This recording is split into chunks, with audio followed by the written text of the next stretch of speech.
I put that together and become this new dream of building and designing my own gear. Beautiful people, hope you're having a great day. This is Studio Visitor, my humble niche on YouTube, talking about gear philosophy and history. Next to me, Senor Rodriguez from Heritage Audio. And Nice to meet you, everybody. yeah, thank you for making the time. I know you have a very busy schedule today. Thank you. My pleasure. For the people that don't know you, can you introduce yourself in a nutshell? Well, of course, I'm Peter. I'm CEO and founder of Heritage Audio. Heritage Audio has been out since 2011. This year we're actually celebrating our 15th anniversary. Wow! Yeah. Congratulations! Oh yeah, thank you. It's been quite a long ride, but it's been full of joy, full of happiness, full of creative products, and I couldn't be happier with the experience. Can imagine. How did you get into this path of designing studio electronics? Basically, I was a musician since very early on in my life. I began playing guitar at the age of 11. That musical thing evolved into being a professional musician. Through playing music, I learned to love not only the music, but the way the music sounded. And that became even more interesting to me at some point. So I began to become a producer and an engineer very early on. You know, about 20. I was 20, 21, and I was already making records and working as a producer.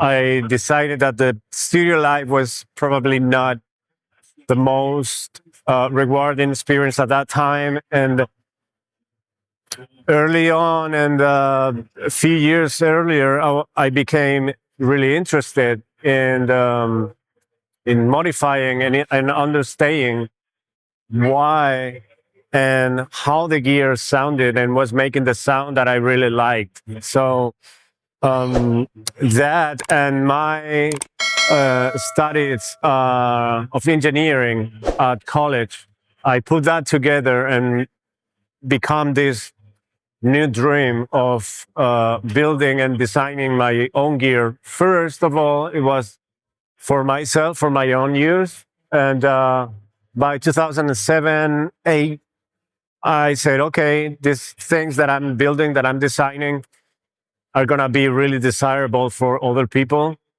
So I moved on to getting that path professionally. And by 2011, I was ready to release the first products, and it's been release after release for 15 years.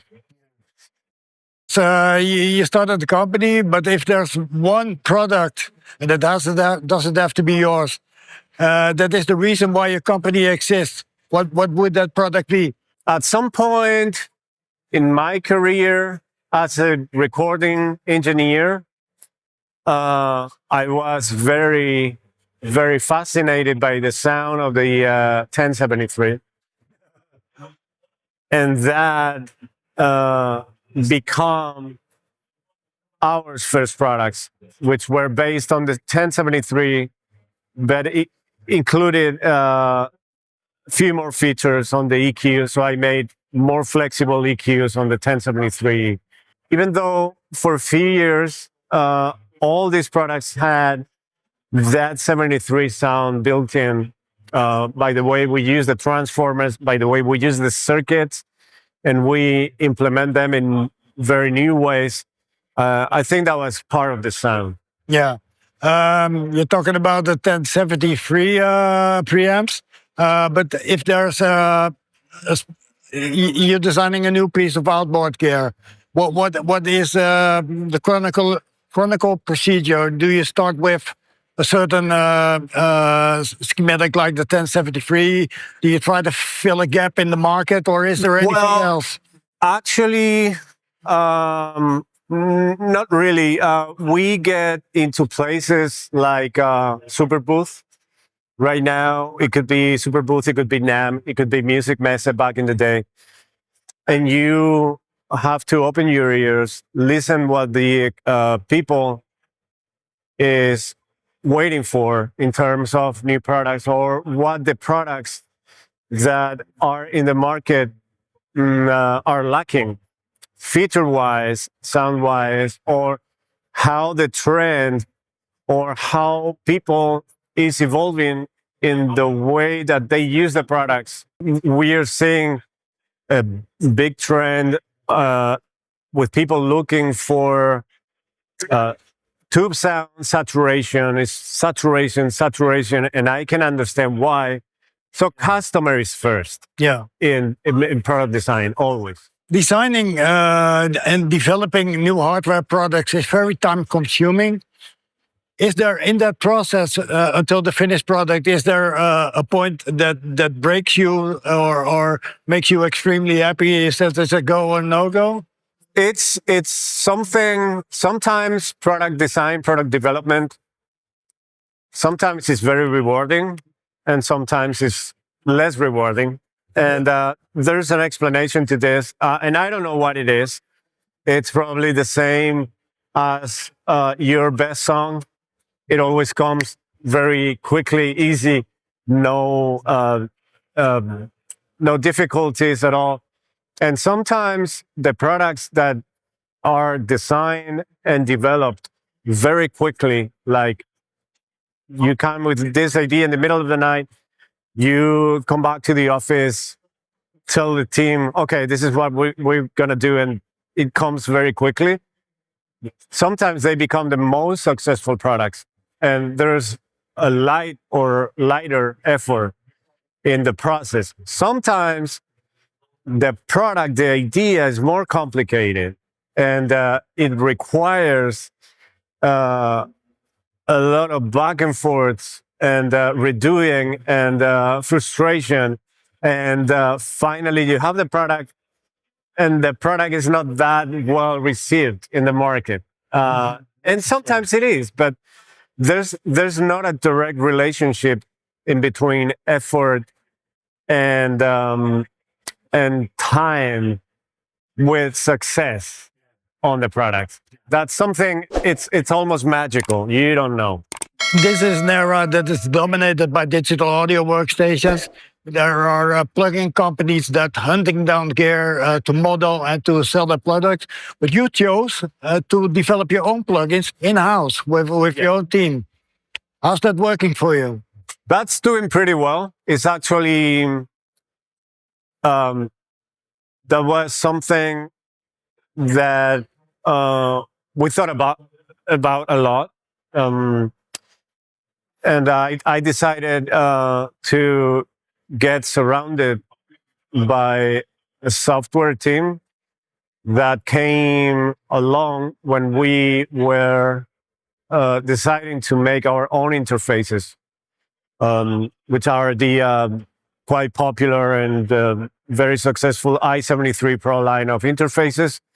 With these interfaces, we wanted to make self-contained analog studio.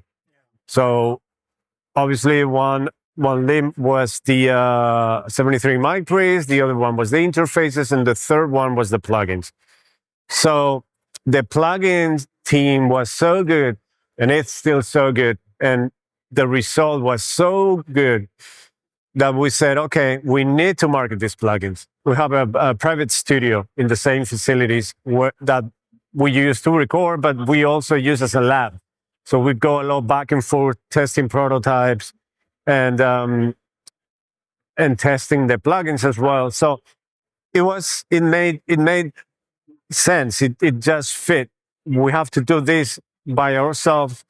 So I was able to tell the guys, we need to fine tune this, we need to fine tune that. The software team was able to fine tweak the plugins and have at the same time my ears hearing the plugins. It was an amazing, and it still is, because we are releasing plugins nonstop. And almost now, as a rule of thumb, every new hardware piece will get a plugin version. Yeah, that's amazing. Yeah. Talking about development of plugins, there's also a wave going on that's called AI. Do you see in your business model, do you see AI as a threat or a tool or something else? I see AI, it's a very wide concept. Yeah. It is, and we are applying it at different levels of the most accurate, especially when you're trying to model things like harmonic distortion or analog character. It's very accurate to replicate that using neural networks and machine learning, other than doing that algorithmically as it was traditionally done. So for the plugins, we used a mixed approach, and then we can use the neural networks and all this to model the subtleties, the nonlinearity, the harmonic distortion, the content of the analog pieces. So for that, I don't see AI as a trend; it's a tool. There are obviously other completely different scopes of AI in music production that I don't want to talk about. That's okay. That's for musicians and producers to use wisely, or don't get into dangerous territories. But for me, it's a tool that we use in our advance. In a nutshell, because we don't want to ruin the future, we don't want predictive future, but in a nutshell, what can we expect from you and your company in the future? Well, or we keep it a secret? It's going to be a very interesting year. That's all I can say for now. It's going to be very interesting. You will see Heritage going into unknown territories for us, which is kind of cool. And sometimes it looks like, okay, you're jumping on this new stuff or you're jumping on this, but it's been a very long ride to get when a product gets on the market. It's been a long run. So you will see a very interesting year. I would stay in tune all the time. Looking forward to that. At last, is there anything you like to say to the viewers, a message or whatever you want to say? Camera's yours. Well, it's been a very, very, very great ride of 15 years so far. All I want to say is thank you, everybody, for supporting us, for supporting these 15 years. And I hope to be here designing and making gear, helping people to make best music for another 15 years, if not more. Thank you very much to all our supporters. That's an amazing message. Señor Rodriguez, mil gracias por tu tiempo. Muchas gracias. Thank you very much, everybody. De nada. This is it for this episode. If you like this video, don't forget to give it a like, a thumbs up, drop a comment, or even better, subscribe to my channel. We sign off for this time, and I say, until we meet again, goodbye. Thank you very much.